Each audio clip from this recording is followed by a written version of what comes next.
जय हिंद दोस्तों। स्वागत है आप सभी लोगों का आपके अपने यूट्यूब चैनल जीएस मैग्नेट में। जैसा कि आप सभी लोगों को पता है कि बिहार पुलिस मद्य निषेध विभाग में जो आपका वैकेंसी 689 पदों पर निकला है, इस 689 पदों के लिए हम लोग आज के इस वीडियो में प्रैक्टिस सेट नंबर 6 यानी कि 6 को सॉल्व करेंगे।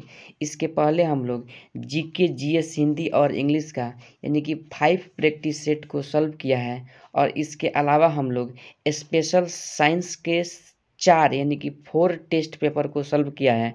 अगर आप सभी इस वीडियो को नहीं देखे हैं तो इसी वीडियो के डिस्क्रिप्शन में इस सभी का लिंक पड़ा है, लिंक के सहारे देख सकते हैं, या इसका प्लेलिस्ट बनकर तैयार हो गया है, उस प्लेलिस्ट के सहारे भी आप आसानी से देख सकते हैं। एक एक प्रश्न आपके एग्जाम के लिए काफ़ी ज़्यादा महत्वपूर्ण यानी कि कतई जहर प्रश्न रहने वाला है। चूँकि जब मैं प्रीवियस ईयर क्वेश्चन का एनालिसिस कर रहा था तो सारे क्वेश्चन दिखाया था कि देख लीजिए आपके एग्जाम में किस लेवल का क्वेश्चन पूछा जाएगा, ठीक है ना। इसके लिए आप लोग लगातार इस चैनल के साथ आप लोगों को बने रहना पड़ेगा। कुछ समय निकाल कर के लिए थोड़ा समय में बहुत अधिक क्वेश्चन का प्रैक्टिस आपको करा दिया जाएगा, ठीक है ना। तो चलिए वीडियो को स्टार्ट करते हैं। वीडियो स्टार्ट करने से पहले अगर आप कोई भी प्यारे साथी अगर इस चैनल पर नए हैं तो चैनल को सब्सक्राइब कर लीजिए और बगल वाले बेल आइकन को दबा दीजिए, जिससे होगा क्या कि अगर वीडियो अपलोड किया जाएगा तो उसका सही समय पे आपके पास नोटिफिकेशन जाएगा और उस वीडियो को आप लोग देख सकते हैं, ठीक है ना। तो चलिए आते हैं अपने प्रश्न पे। देखिए पहला प्रश्न जो आपका है यानी कि पीलापन किस प्रकार का शब्द है, जो आपका हिंदी से रहने वाला है, ठीक है ना। देखिए पीलापन का बात किया जाए तो पीलापन एक यौगिक शब्द है। ऑप्शन नंबर क्या हो जाएगा, बी हो जाएगा। थोड़ा फास्ट करा रहे हैं क्योंकि क्वेश्चन का संख्या ज़्यादा है और कम समय में कवर हो जाए, ठीक है ना। चलिए 2 नंबर क्वेश्चन कर रहा है एक एक का विच्छेद क्या होगा, यानी कि संधि विच्छेद। संधि विच्छेद वालों को जो टॉपिक है ना आपका अच्छे से क्लियर करके जाइएगा, एक क्वेश्चन जरूर आपको मिलेगा। देखिए क्वेश्चन 2 कर रहा है एक एक का विच्छेद क्या होगा, तो ऑप्शन नंबर ए 1 + 1 हो जाएगा, ठीक है ना, ध्यान रखिएगा। चलिए अगला प्रश्न देखिए 3 नंबर कह रहा है अभिमानी का विपरीतार्थक क्या है। अभिमानी का विपरीतार्थक क्या है, यानी कि विपरीत शब्द बनाना है, तो ऑप्शन नंबर बी हो जाएगा, विनम्र हो जाएगा, ठीक है ना, ध्यान रखिएगा। चलिए देखिए रक्तिमान में प्रत्यय क्या है। देखिए एक उपसर्ग होता है, क्या होता है, एक उपसर्ग होता है, एक क्या होता है, प्रत्यय होता है। थोड़ा सा समझ लीजिए, उपसर्ग जो होता है किसी भी शब्दांश के पहले लगता है, क्या लगता है, उपसर्ग। ध्यान से सुनिए, उपसर्ग किसी भी शब्दांश के पहले लगता है, जबकि प्रत्यय किसी भी शब्दांश के अंत में लगता है। तो देखिए आपसे पूछा जा रहा है कि इसमें रक्तिमान का प्रत्यय है, तो रक्तिमान का प्रत्यय जो हो जाएगा यानी कि ऑप्शन नंबर सी या हो जाएगा, ठीक है ना, ध्यान रखिएगा। चलिए अगला प्रश्न देखिए, अगला प्रश्न 5 नंबर कह रहा है अखबार किस प्रकार का शब्द है, तो अखबार ऑप्शन नंबर डी क्या है, विदेशज शब्द है, ठीक है ना, ध्यान रखिएगा। चलिए अगला प्रश्न देखिए कर रहा है राजपूत किस समाज का उदाहरण है। ध्यान से इसका क्वेश्चन कीजिए, सॉरी आंसर कीजिए। इसका सही आंसर हो जाएगा ऑप्शन नंबर बी यानी कि तत्पुरुष समास हो जाएगा, ठीक है ना, ध्यान रखिएगा। देखिए आपसे प्रवाची यानी कि पर्यायवाची से आपसे प्रश्न आपके एग्जाम में रहेगा और पूछा जा रहा है आपसे कि आँख का पर्यायवाची बताना है आपको। तो देखिए आँख का जो पर्यायवाची शब्द होता है वो ऑप्शन नंबर क्या हो जाएगा, दीर्घ हो जाएगा, ठीक है ना। नयन भी बोल सकते हैं, नयन भी होता है, ऑप्शन के अकॉर्डिंग जा सकते हैं। क्वेश्चन 8 को देखिए कह रहा है निम्न में कौन सा एक ऐसा शब्द है जिसका प्रयोग हमेशा बहुवचन में होता है। तो इसका सही आंसर बताइए आप लोग। तो इसका सही आंसर हो जाएगा ऑप्शन नंबर क्या, यानी कि बी, सॉरी ए, यानी कि आंसू का हमेशा प्रयोग बहुवचन में होता है, ठीक है ना। चलिए अगला प्रश्न देखिए 9 नंबर का है लक्षण का विश्लेषण क्या होगा। आंसर कीजिए जल्दी इसका। तो लक्षण का जो विश्लेषण हो जाएगा ऑप्शन नंबर ए यानी कि लाक्षणिक हो जाएगा, ठीक है ना, ध्यान रखिएगा। चलिए अगला प्रश्न देखिए, अगला प्रश्न आपसे 10 नंबर का रहा है चकोर का स्त्रीलिंग रूप क्या होगा। चकोर का स्त्रीलिंग रूप क्या होता है, तो देखिए इसका स्त्रीलिंग रूप होता है ऑप्शन नंबर बी चकोरी होता है, ठीक है ना, ध्यान रखिएगा। चलिए प्रश्न नंबर 11 का रहा है कि मैं भौतिक सुखों का अभिलाषी नहीं हूँ। इस वाक्य में सुख किस संज्ञा का उदाहरण है। देखिए सुख यानी कि भाव, भाव उत्पन्न हो रहा है ना, तो इन्हीं की भाववाचक संज्ञा हो जाएगा ऑप्शन नंबर सी। इस टॉपिक को आप लोग थ्योरी के माध्यम से भी पढ़ लीजिएगा, अच्छा और ज़्यादा समझ में आ जाएगा। चलिए क्वेश्चन 12 को देखिए कह रहा है सी कैलेट डैश मी लास्ट नाइट। तो देखिए इस क्वेश्चन को समझिए और इसका आंसर कीजिए। तो इसका सही आंसर हो जाएगा ऑप्शन नंबर क्या, यानी कि डी ऑन हो जाएगा, ठीक है ना। चलिए अगला प्रश्न देखिए कह रहा है 13 नंबर प्रश्न choose the correct antonym of ambiguous. ठीक है, तो देखिए क्वेश्चन 13 का सही जवाब हो जाएगा आपका ऑप्शन नंबर ए, यानी कि क्लियर हो जाएगा। ठीक है ना, ध्यान रखिएगा। तो देखिए क्वेश्चन 14 पर आ चुके हैं हम लोग। कह रहा है कि pick out the correct word, आपको करेक्ट वर्ड बताना है। तो इसका सही जवाब हो जाएगा ऑप्शन नंबर क्या है, यानी कि ट्रैफिक हो जाएगा। ठीक है ना, ध्यान रखिएगा। चलिए अगला प्रश्न को देखिए, 15 नंबर का रहा है चूज द करेक्ट यानी कि सेंटेंस। देखिए आपको सही सेंटेंस बताना है कि कौन सा होगा। तो देखिए क्वेश्चन 15 का आपका सही जवाब हो जाएगा ऑप्शन नंबर यानी कि B, nobody deny the fact. ठीक है ना, ध्यान रखिएगा। चलिए मैथ के प्रश्नों को हम लोग इस वीडियो में नहीं कवर करेंगे, क्योंकि मैथ को आपको सॉल्व करके समझाना पड़ेगा, इसलिए हम अलग से सेशन लाएंगे मैथ का, जिसमें सारा प्रीवियस ईयर क्वेश्चन मद्य निषेध और बिहार पुलिस में जितना पूछा गया है सब करा देंगे, उतना ही में आपका काम निकल जाएगा। ठीक है ना, तो चलिए आगे बढ़ते हैं। जैसा कि अब हम लोग आ चुके हैं यानी कि सामाजिक विज्ञान यानी कि सामाजिक अध्ययन वाले प्रश्न पर, जिसमें आपका 26 नंबर प्रश्न आपसे पूछा जा रहा है, सिंधु सभ्यता के निवासियों द्वारा किस धातु का सर्वाधिक प्रयोग किया गया। तो देखिए किस धातु का सर्वाधिक प्रयोग किया गया था सिंधु सभ्यता में, आपको बताना है। तो इसका सही जवाब हो जाएगा आपका ऑप्शन नंबर यानी कि ए, यानी कि कांस्य का। ठीक है ना, इसलिए इसे कांस्ययुगीन सभ्यता के नाम से भी जाना जाता है, आप लोगों को पता ही होगा। 27 नंबर प्रश्न को देखिए, कह रहा है शुंग वंश की स्थापना किसने की थी। शुंग वंश की स्थापना किसने की थी, तो ऑप्शन नंबर क्या हो जाएगा सी, पुष्यमित्र ने किया था। किसने किया था, पुष्यमित्र ने किया था, ध्यान रखिएगा। ठीक है ना, चलिए अगले प्रश्न की तरफ हम लोग बढ़ते हैं। अगले प्रश्न की तरफ हम लोग बढ़ते हैं। अब अगला प्रश्न जो आपने देखिए, शुंग वंश से एक चीज़ आप लोग और याद रखिएगा, यहाँ पर जो इसका स्थापना किए थे पुष्यमित्र, वो 185 ईस्वी 185 ईस्वी पूर्व, ये डेट भी आप लोग याद रख सकते हैं इससे संबंधित। ठीक है ना, चलिए अगला प्रश्न आपसे देखिए क्या पूछा जा रहा है। कह रहा है 28 नंबर प्रश्न, किस काल को भारतीय संस्कृति में स्वर्ण युग कहा जाता है। देखिए स्वर्ण युग का बात किया जाए तो स्वर्ण युग जो कहा जाता है गुप्त वंश को कहा जाता है। किसे कहा जाता है, गुप्त वंश को। तो ऑप्शन नंबर बी इसका सही जवाब हो जाएगा। ठीक है ना, ध्यान रखिएगा।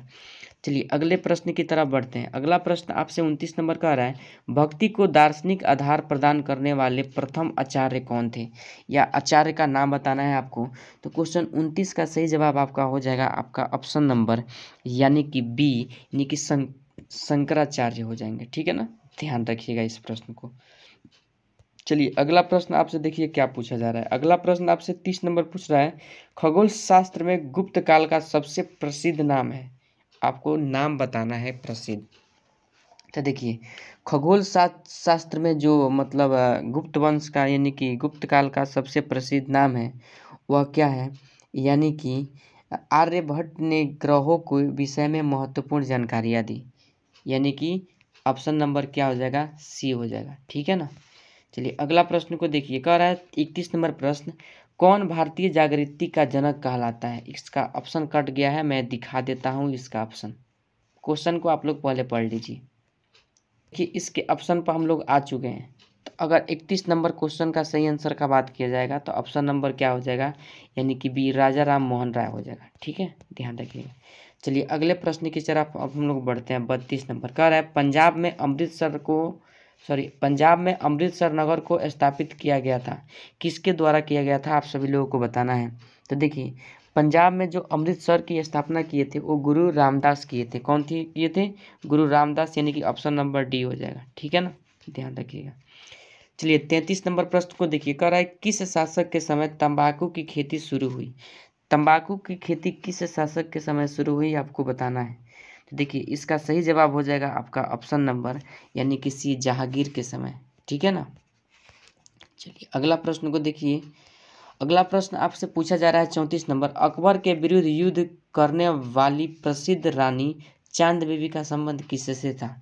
चांद बीबी का संबंध किससे था, आपको बताना है। तो देखिए 34 नंबर प्रश्न का सही आंसर कीजिए आप लोग। तो अगर इसका सही आंसर का बात किया जाए तो ऑप्शन नंबर बी हो जाएगा, अहमदनगर की थी। कहाँ की थी, अहमदनगर की थी। ठीक है, यह संबंध था उनका। देखिए अगला प्रश्न 35 नंबर का आ रहा है कि कौन सा राजवंश हुनों के आक्रमण से अत्यंत विचलित हुआ। हुनों के आक्रमण से कौन विचलित हुआ था, आपको बताना है। देखिए जो स्तनगुप्त थे ना, हुनों के आक्रमण का मुख्य रूप से सामना किया था। किसने किया था? सामना किया था। तो आप लोग को बता देना है इसका सही जवाब क्या होगा। तो देखिए आपका सही जवाब हो जाएगा ऑप्शन नंबर सी, यानी कि गुप्त वंश। ठीक है ना, ध्यान रखिए। चलिए अगला प्रश्न देखिए, कह रहा है प्रारंभ में अंग्रेज भारत में किस रूप में आए थे? प्रारंभ में अंग्रेज जो थे भारत में किस रूप में आए थे? तो एक छोटा छोटा बच्चा बता देगा, व्यापार के उद्देश्य से आए थे। ठीक है ना। चलिए अगला प्रश्न देखिए, मार्ले मिंटो सुधार अधिनियम कब पारित किया गया था? मार्ले मिंटो सुधार अधिनियम कब पारित किया गया था आपको बताना है। तो देखिए मार्ले मिंटो अधिनियम जो था वो 1909 में पारित किया गया था। और किसके समय में? तो लॉर्ड मिंटो के समय में। किसके समय में? लॉर्ड, उस समय गवर्नर कौन था? लॉर्ड मिंटो था। कौन था? लॉर्ड मिंटो, ध्यान रखिएगा। तो कब पारित किया गया था? 1919, ऑप्शन नंबर सी हो जाएगा। ठीक है ना, ध्यान रखिएगा। चलिए 38 नंबर प्रश्न को देखिए, कह रहा है भारत की स्वतंत्रता के समय इंग्लैंड में किस दल की सरकार थी? तो देखिए इंग्लैंड में जो सरकार थी वह थी आपके मजदूर दल अर्थात लेबर पार्टी की सरकार थी। मजदूर दल या लेबर पार्टी जिसे आप लोग बोल सकते हैं, ऑप्शन नंबर सी हो जाएगा। चलिए 39 नंबर प्रश्न कर रहा है, पीटर्स इंडिया एक्ट कब पारित किया गया था? पीटर्स इंडिया एक्ट बताना है। तो आपका ऑप्शन नंबर क्या हो जाएगा? 1784 में। ऑप्शन 1784, लेकिन कमेंट में बताइए रेगुलेटिंग एक्ट कब पारित किया गया था। 40 नंबर प्रश्न कर रहा है, प्रांतों में द्वैध शासन की स्थापना किस अधिनियम के द्वारा किया गया था? प्रांतों में द्वैध शासन की स्थापना जो हुआ था आपका 1919 के अधिनियम के तहत हुआ था, जिसका अर्थ था प्रांतों को भारतीय शासक तथा वायसराय दोनों के नियंत्रण में रहना। ठीक है ना। तो आपका क्या हो जाएगा? ऑप्शन नंबर यानी कि बी हो जाएगा सही जवाब। ठीक है ना। चलिए अगले प्रश्न की तरफ हम लोग बढ़ते हैं। अगला प्रश्न आपका रहने वाला है यानी कि 40। जैसा कि अगले प्रश्न पर अब हम लोग आ चुके हैं। 2011 की जनगणना के अनुसार भारत के सर्वाधिक जनसंख्या वाले 4 राज्यों का आरोही क्रम बताइए। देखिए आरोही क्रम का अगर बात किया जाए तो इसका सही जवाब हो जाएगा यानी कि देखिए उत्तर प्रदेश, उसके बाद महाराष्ट्र, बिहार और पश्चिम बंगाल। तो इसका सही जवाब क्या हो जाएगा? ऑप्शन नंबर आपका यानी कि बी। ठीक है ना। इसके लिए ट्रिक भी आप याद रखिएगा, राम महान है यूपी वाला, यानी कि राम महान है, सॉरी यूपी ने मारा बिहार के गाल पर। ट्रिक क्या हो जाएगा? यूपी, याद रखने का, यूपी ने मारा, ध्यान रखिए इधर थोड़ा हम समझा देते हैं। यूपी ने मारा बिहार, इस समझ लीजिएगा, बिहार के गाल पे। ई से यूपी, म से महाराष्ट्र, बी से बिहार, एगो क्या हो बताए थे लास्ट वाला 4 नंबर, यानी कि आपका हो जाएगा पश्चिम बंगाल। ठीक है ना। जनसंख्या से 4 बड़े राज्य हैं, ध्यान रखिएगा। चलिए अगले प्रश्न की तरफ हम लोग बढ़ते हैं। अगला प्रश्न आपसे देखिए क्या पूछा जा रहा है। अगला प्रश्न जो आपसे पूछ रहा है वह है 42 नंबर, भारत के निम्नलिखित में से किस पोताश्रय में जलयान तोड़ने का उद्योग विकसित है? जलयान तोड़ने का उद्योग जो विकसित है कहाँ है बताना है। तो इसका ऑप्शन नंबर ए हो जाएगा, अलग में है। ठीक है ना, ध्यान रखिएगा। चलिए अगर बात किया जाए अगला प्रश्न यानी कि 43 नंबर का, तो अप्रैल मई में नॉर्वेस्टर्स से वर्षा होती है, किस राज्य में होती है आपको बताना है। तो देखिए क्वेश्चन 43 का सही जवाब आपका हो जाएगा ऑप्शन नंबर सी, यानी कि पश्चिम बंगाल में होती है। कहाँ होती है? पश्चिम बंगाल में होती है। ठीक है ना, ध्यान रखिएगा। चलिए अगला प्रश्न आपसे पूछा जा रहा है 44 नंबर, निम्नलिखित में से कौन सी नदी भारत नेपाल की सीमा बनाती है? भारत और नेपाल के साथ सीमा बनाने वाली जो नदी है वो कौन सी नदी है? सबसे आसान क्वेश्चन है, आप लोग बता सकते हैं। तो इसका सही जवाब हो जाएगा काली नदी। कौन सा नदी? काली नदी हो जाएगा। ठीक है ना, ध्यान रखिएगा। चलिए अगला प्रश्न को देखिए। अगला प्रश्न आपसे कह रहा है 45 नंबर, निम्नलिखित में से कौन सा राज्य रेशम उत्पादन में अग्रणी है? रेशम उत्पादन में कौन आगे है आपको बताना है। तो क्वेश्चन 45 का सही जवाब हो जाएगा ऑप्शन नंबर ए, कर्नाटक। ठीक है ना, ध्यान रखिएगा।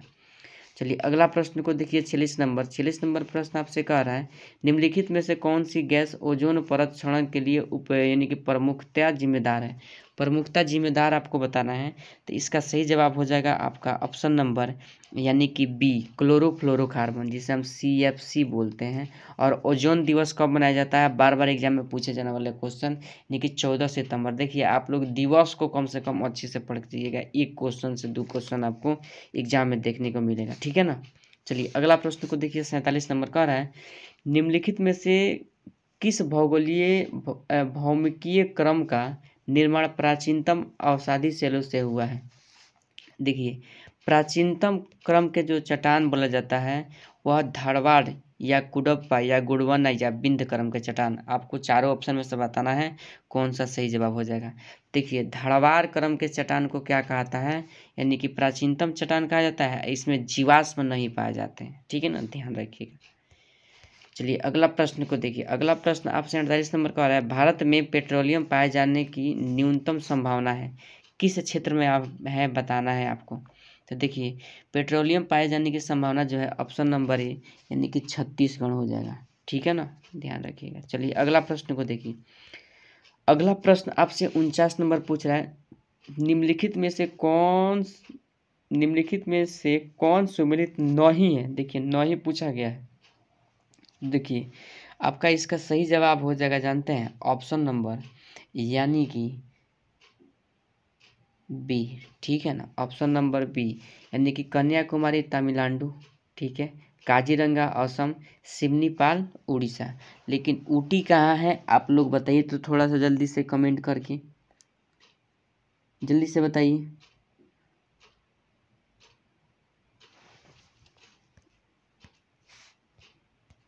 चलिए अगले प्रश्न की तरफ बढ़ते हैं। अगला प्रश्न आपसे 50 नंबर का रहा है, उकाई परियोजना स्थित है। उकाई परियोजना किस नदी पर स्थित है, किस राज्य में स्थित है, आपको बताना है। तो देखिए परियोजना का वाला भी टॉपिक आप लोग अच्छे से क्लियर करके दीजिएगा। देखिए उकाई परियोजना है जो ताप्ती नदी पर है और यह गुजरात में है। कहाँ है? गुजरात में। ऑप्शन नंबर बी हो जाएगा इसका सही जवाब, ठीक है ना, ध्यान रखिएगा। चलिए अगले प्रश्न को देखिए, 51 नंबर का है, लुप्त हंसा किस देश की विमान सेवा है। तो जो लुप्त हंसा है वो आपका ऑप्शन नंबर हो जाएगा ए यानी कि जर्मनी की है, ठीक है ना, ध्यान रखिएगा। चलिए अगले प्रश्न की तरफ बढ़ते हैं। अगला प्रश्न 52 का रहा है, नंदा देवी शिखर कहाँ है। तो नंदा देवी कहाँ है? उत्तराखंड में है। ऑप्शन नंबर बी हो जाएगा सही जवाब। चलिए अगले प्रश्न की तरफ बढ़ते हैं। देखिए 53 नंबर प्रश्न का रहा है, निम्नलिखित प्रमुख भारतीय नगरों में कौन सबसे अधिक पूर्व की ओर अवस्थित है। पूर्व की ओर कौन सा नगर अवस्थित है आपको बताना है। तो देखिए आपका 53 नंबर प्रश्न का सही जवाब हो जाएगा वो ऑप्शन नंबर आपका सी हो जाएगा यानी कि लखनऊ, ठीक है ना।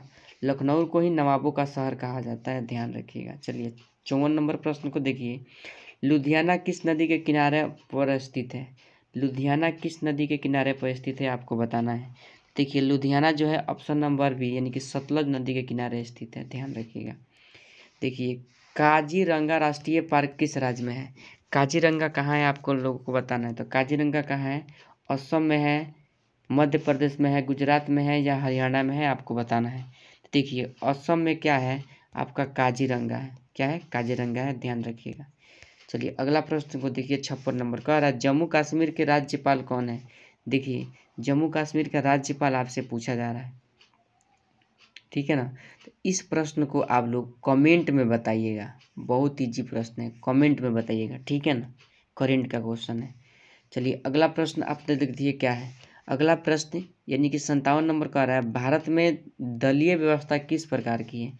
दलीय व्यवस्था किस प्रकार की है। तो देखिए क्वेश्चन 57 का सही जवाब हो जाएगा आपका ऑप्शन नंबर सी यानी कि बहुदलीय है, ठीक है ना, ध्यान रखिएगा। चलिए अगला प्रश्न को देखिए, अगला प्रश्न आपके 58 नंबर क्या पूछा जा रहा है आपसे, थोड़ा छोटा कर देते हैं। कह रहा है पंचायतों में महिलाओं के लिए स्थान आरक्षित करने की दृष्टि से संविधान में संशोधन करने का सर्वप्रथम बीड़ा किसने उठाया। तो देखिए महिलाओं के लिए पंचायत में आरक्षण के लिए जो मतलब संशोधन करने का आवाज़ जो था, बेड़ा जो था, वह किसने उठाया था आपको बताना है। तो देखिए इसका सही जवाब हो जाएगा आपका ऑप्शन नंबर यानी कि डी, राजीव गांधी ने उठाया था, ठीक है ना, ध्यान रखिए। चलिए अगले प्रश्न की तरफ बढ़ते हैं। देखिए अगला प्रश्न कह रहा है, किस राज्य की विधानसभा में राज्यपाल 2 महिलाओं को नियुक्त कर सकते हैं, 2 महिलाओं को नियुक्त कर सकते हैं। तो 59 नंबर क्वेश्चन का सही जवाब आपका हो जाएगा ऑप्शन नंबर ए, यानी कि सिक्किम में। ठीक है ना, ध्यान रखिएगा। चलिए अगला प्रश्न देखिए। अगला प्रश्न आपसे 60 नंबर का आ रहा है, इलेक्ट्रॉनिक वोटिंग मशीन ईवीएम का प्रयोग भारतीय चुनाव में कब से प्रारंभ हुआ। देखिए बताना है कि कब से प्रारंभ हुआ। तो आपका 60 नंबर प्रश्न का सही जवाब हो जाएगा आपका ऑप्शन नंबर यानी कि सी। ऑप्शन नंबर क्या हो जाएगा, सी हो जाएगा, ध्यान रखिएगा। चलिए अगले प्रश्न की तरफ बढ़ते हैं। इसका भी ऑप्शन कट गया है। 61 नंबर प्रश्न है, भारतीय पुलिस सेवा का प्रशिक्षण कहाँ होता है। भारतीय पुलिस सेवा का प्रशिक्षण कहाँ होता है। तो देखिए इसका प्रशिक्षण जो होता है मैं बता देता हूँ, हैदराबाद में होता है, ध्यान रखिए, हैदराबाद में होता है, इसको ध्यान रखिएगा। ठीक है ना। चलिए अगला प्रश्न 62 नंबर आपसे कह रहा है, भारत के किन किन संघ शासित क्षेत्रों में विधानसभा अस्तित्व में है। विधानसभा अस्तित्व में है आपको बताना है। तो देखिए संघ शासित प्रदेश का मतलब क्या हो, केंद्र शासित प्रदेश। ठीक है ना। तो इसका सही आंसर हो जाएगा 62 नंबर प्रश्न का आपका बी, दिल्ली और पांडुचेरी में है। ठीक है ना, ध्यान रखिएगा। चलिए अगला प्रश्न आपसे 63 नंबर का आ रहा है, केरल का उच्चतम न्यायालय कहाँ है। केरल का उच्चतम न्यायालय कहाँ है। तो जो केरल का उच्चतम न्यायालय है जो एर्नाकुलम में है, कहाँ स्थित है, एर्नाकुलम। ऑप्शन नंबर सी हो जाएगा सही जवाब। ठीक है ना, ध्यान रखिएगा। चलिए अगला प्रश्न आपसे देखिए क्या कह रहा है। कह रहा है संविधान की व्याख्या करने का अंतिम अधिकार किसे प्राप्त है। अंतिम अधिकार किसे प्राप्त है। तो अंतिम अधिकार जो है सर्वोच्च न्यायालय को प्राप्त है। ऑप्शन नंबर ए हो जाएगा। राष्ट्रपति मत लगा दीजिएगा ना तो गलती हो जाएगा। ठीक है ना। चलिए 65 नंबर प्रश्न को देखिए, मुख्य न्यायाधीश की अनुपस्थिति में राष्ट्रपति किसके समक्ष शपथ ग्रहण करते हैं। तो देखिए 65 नंबर सही का क्वेश्चन का सही जवाब हो जाएगा आपका ऑप्शन नंबर यानी कि ऑप्शन नंबर डी, यानी कि सर्वोच्च न्यायालय के वरिष्ठ न्यायाधीश। जब न्यायाधीश नहीं है तो वरिष्ठ न्यायाधीश शपथ दिला सकता है। कमेंट में बताइए किस अनुच्छेद के तहत राष्ट्रपति शपथ लेते हैं। चलिए 66 नंबर प्रश्न को देखिए, कह रहा है भारत में किस प्रकार की दलीय व्यवस्था है। तो अभी बताए थे क्या है, बहुदलीय है। ठीक है ना। चलिए अगला प्रश्न को देखिए। अगला प्रश्न आपसे कह रहा है 67 नंबर, भारत की संचित निधि में धन कहाँ से आता है। संचित निधि में धन कहाँ से आता है। तो संचित निधि में जो धन आता है आपका ऑप्शन नंबर ए, राजस्व से भी, नया ऋण से भी, ऋणों के भुगतान से भी, यानी कि ऑप्शन नंबर डी, तीनों सही हो जाएगा। ठीक है ना। अगला प्रश्न 68 नंबर देखिए, संसद के दोनों सदनों का सत्रावसन कौन करता है। तो देखिए संसद के दोनों सदनों का जो सत्रावसन होता है वह आपका ऑप्शन नंबर ए यानी कि राष्ट्रपति करता है। ठीक है ना। चलिए 69 नंबर प्रश्न को देखिए, कह रहा है भारत में पंचायती राज कब प्रारंभ हुआ। पंचायती राज कब प्रारंभ हुआ। तो 69 नंबर प्रश्न का सही जवाब हो जाएगा आपका ऑप्शन नंबर यानी कि बी, राजस्थान के नेल्लौर जिला। ठीक है ना, ध्यान रखिए। चलिए 70 नंबर प्रश्न को देखिए, कह रहा है पंचायती राज संस्थाओं की ढांचा कितने स्तरीय है। कितने हैं, 3 स्तरीय है, ध्यान रखिएगा।